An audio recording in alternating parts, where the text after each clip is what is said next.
I want to start this video a little differently. I'm going to ask you a question, and I want you to actually sit with it for a moment before we move on. Don't just hear the words, let them land.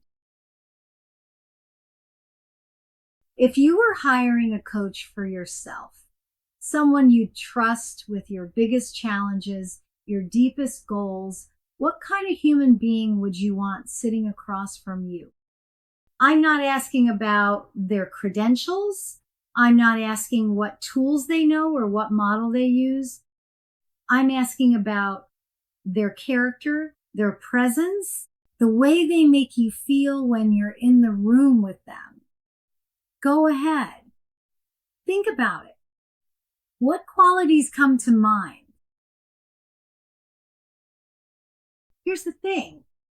Whatever you just named, that patient listener, that grounded presence, that person who makes you feel seen without judgment, that's your development target.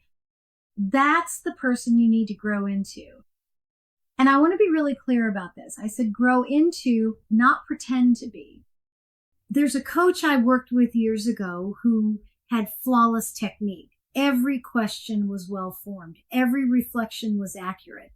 And her clients, they could feel something was missing. They couldn't name it, but they sensed it. She was doing everything right, but she hadn't done the inner work to actually become what she was performing. Contrast that with another coach, quieter, less polished technically, but clients felt safe with her before she even asked the first question. Her presence communicated something her words didn't need to say. That's the difference between doing coaching and being a coach. Now, don't misunderstand me. Skills matter. You need to learn how to ask questions that open doors instead of closing them. You need frameworks for helping clients set meaningful goals. These are real competencies, and we're going to develop them throughout this course. But here's what I've learned after training hundreds of coaches. The ones who truly transform their clients aren't just the ones with the best techniques. They're the ones who've let coaching change how they see the world, how they relate to other people, how they approach their own growth. Coaching becomes a lens you look through, not just a hat you put on for sessions. The remaining markers in this competency, they're not about adding more tools to your toolkit. They're about shaping who you're becoming as a human being. So let me give you a preview of where we're headed. Over the next several units, we'll explore ongoing learning and reflective practice, because growth isn't optional in this profession.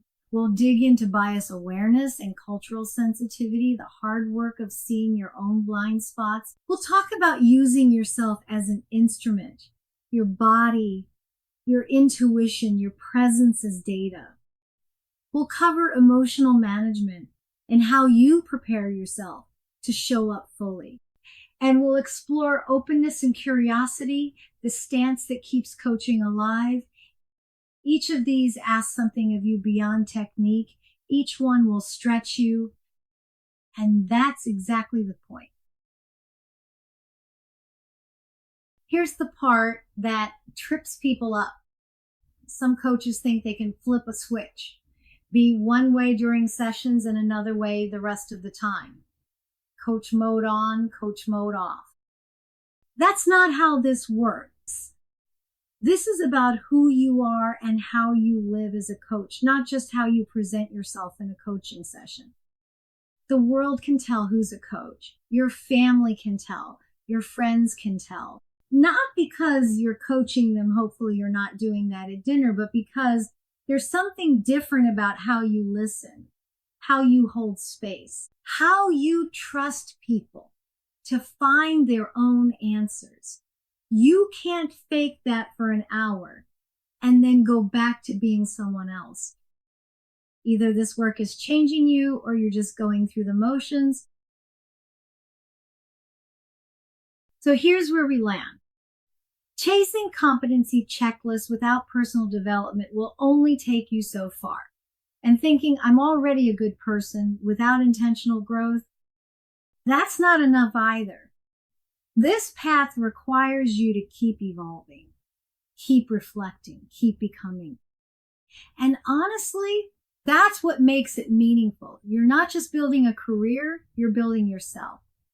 Being a coach means constantly becoming, and becoming requires learning.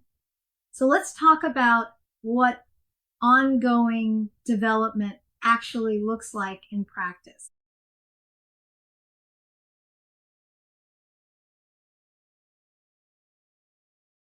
This is a dummy text